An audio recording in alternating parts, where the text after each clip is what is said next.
Well, tonight, 2 U.S. astronauts are back on solid ground. What started off as an 8-day trip to the moon became a 9-month mission aboard the International Space Station for astronauts Butch, Wilmore, and Suni Williams.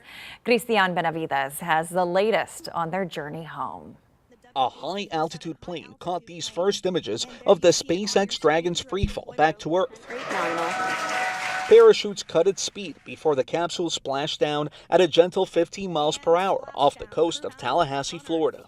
Back on Earth after 9 months in space, NASA astronauts Suni Williams and Butch Wilmore, along with another U.S. astronaut and a Russian cosmonaut. On behalf of SpaceX, welcome home. Minutes later, the recovery team began arriving at the splashdown zone, followed by a curious pod of dolphins. Brace for capsule lift. The Dragon then hoisted aboard a ship, some waves, some thumbs up, and some smiles, where the crew cheered as they helped Williams and Wilmore out of the capsule. Ignition.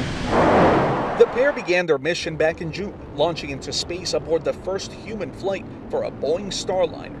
They made it to the ISS, but the spacecraft developed propulsion problems and, for safety, left with no one on board.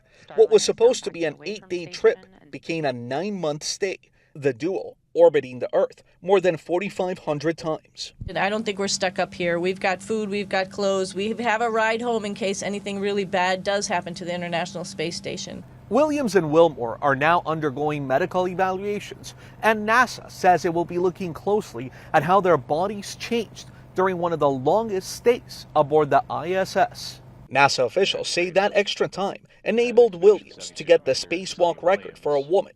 She and Wilmore also put in nearly 1,000 hours of research, conducting 150 experiments. And the work we do on the International Space Station benefits the nation, benefits people on Earth, and are the building blocks for going back to the moon and to Mars. They're now on their way to Houston and expected to meet up with their families in a few days for a homecoming, more than 9 months in the making.